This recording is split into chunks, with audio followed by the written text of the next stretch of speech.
Okay, thanks ladies and gentlemen. Well, I said before, my name's Major General Paul Stevens, and as a former gunner officer with operational experience in South Vietnam and qualifications as an instructor in gunnery, I decided to take on the task this evening of looking at the ANZAC commanders and their use of firepower.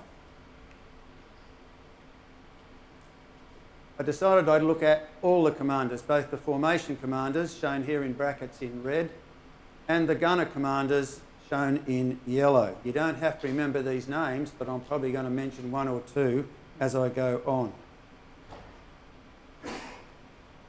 When the artillery deployed to the peninsula, it soon found itself in static defence with the three tasks that are shown on this slide.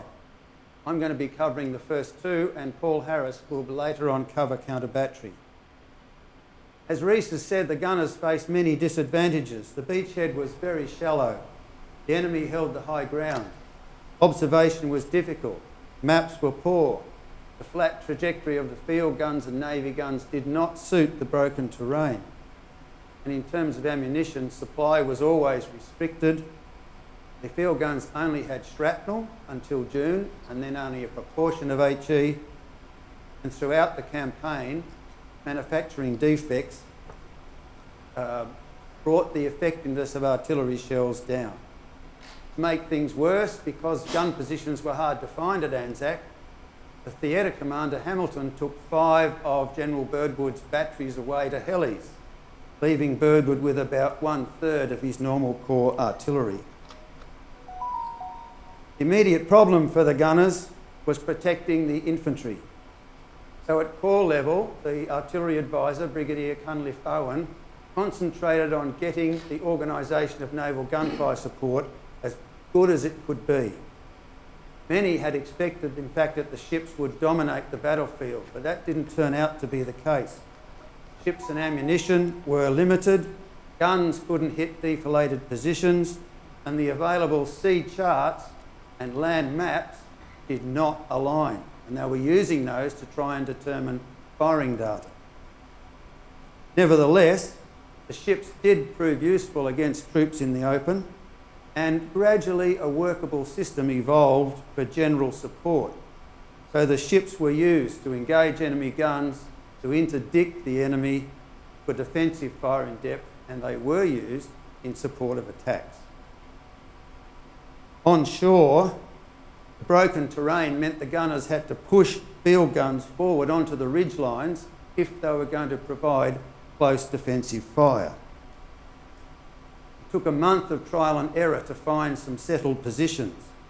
But in late May, the guns were placed, and where they were exposed to fire from the Ottoman, so they had to be put in pits.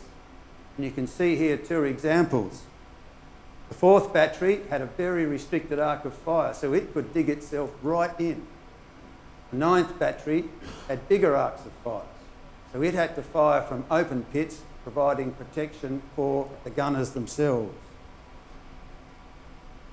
The guns deployed as batteries, sections, or even individually. And this map of the firing arcs shows that their arcs indeed were very restricted. Together, though, they could cover the whole front. When General Birdwood divided ANZAC up into defensive sectors for the 2 divisions, he made the command and control problem for the gunners even worse. Because quite often the guns covering a particular area were located in another sector under someone else's command. And you can see that there if you look at the orange guns of the 2nd Field Artillery Brigade. They're all aimed in New Zealand sector, up around Queen's Post, the Neck and Baby 700. Both divisions commanded their artillery at divisional level, but they allocated control to the sectors. The guns in each sector could fire in support of that sector without reference to division. If you wanted a gun from another sector, they established a telephone network and you used that to ask that gun to fire for you. To increase the available weight of fire, the gunners also sought more howitzers. 3 of these old pattern 6-inch howitzers arrived between May and June, as did 6 batteries of 5-inch howitzers. All of these weapons were obsolescent. All of them, as Reece said, were inaccurate. But because they could reach across the front and in depth, they were kept under divisional artillery control.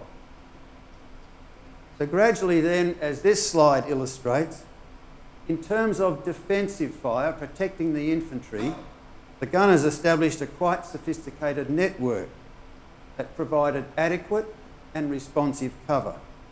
The key was personal liaison. Surprisingly, Divisional Artillery Headquarters was not originally part of Div Headquarters, but it soon was, and forward observers and Field Artillery Brigade commanders in each sector worked closely with the infantry and the sector commanders. Batteries soon registered the targets within their arcs, and if you read the artillery war diaries, they are full of reports of successful firings in support of the infantry in as much as they could do so given the limited ammunition they had available. If we turn to offensive fire support, the subject that Reece was talking about, the prime opportunity for the commanders at ANZAC came in the August offensive. In the war diaries, you can find their fire plans. Interestingly, there is no fire plan for the attack on the Suvla Bay range.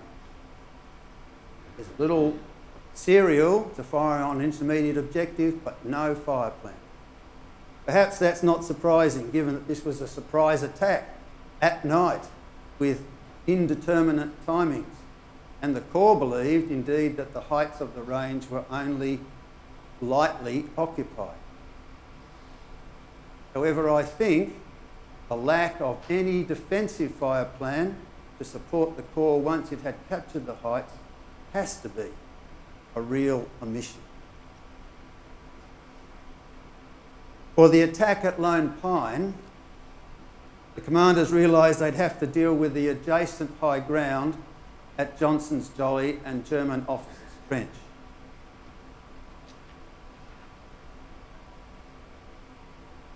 This slide shows the fire plan plotted on the trench map of the time from the orders given in the division's war diary. It involved cutting of the wire by a field battery, that's the light green squiggly line, howitzer bombardment of the Johnson's Jolly German Officers' Trench Lone Pine, that's the squiggly lines, it's a technical gunner term, and the Navy firing in the rear, that's the blue circle. Each of those targets was engaged over 2 days by howitzers, and then on the day of the attack, 1 hour of quick fire immediately prior to the assault. This slide shows where the fire went after the assault went in, and you can see that they actually placed Lone Pine in a sort of little cul-de-sac of protective fire. Some people have criticised this fire plan because it didn't destroy the trenches on Lone Pine. But I think in a way that overlooks the fact that it did cut the wire. The preliminary bombardment didn't give away tactical surprise. The whirlwind bombardment sent the Turks into cover, and once that was all done, the fire lifted to those protective tasks. So the bones of the fire plan were actually quite good, and its coverage wasn't too bad either. At the critical time, it neutralised the enemy and facilitated the breaking. So it wasn't a bad fire plan. Unfortunately, the same can't be said for the fire plan at the Neck and Popes and Quinns the next morning. Here's this fire plan, again, plotted on the trench map of the time from the divisional orders. You can see the big blue circles, they're the ships. Inside them, the little squiggly lines, except the orange ones, they're the field gun objectives. The orange squiggly line are the howitzer objectives. Those guns were to engage those targets overnight at a very slow rate of fire. 4 o'clock in the morning, joined by the ships, lift to one round per gun per minute for 27 minutes, and then for the final 3 minutes, intense fire. This fire plan had lots of problems, but the biggest one was it didn't cover what it should have covered. Those red lines show where the Ottomans have reported that their machine guns were that helped knock this attack out in the first few metres. If you read the official history, it also says that there was a 7-minute gap between the bombardment and the assault caused by a lack of synchronisation of watches between the light horse and the guns. I've looked in every war diary, I've looked at every formation and unit after action report, and I cannot find anyone reporting such a gap. So I have to conclude that what really cruelled this attack was a poor fire plan and a poor command decision to attack in the first place when several precursor events had not been successful.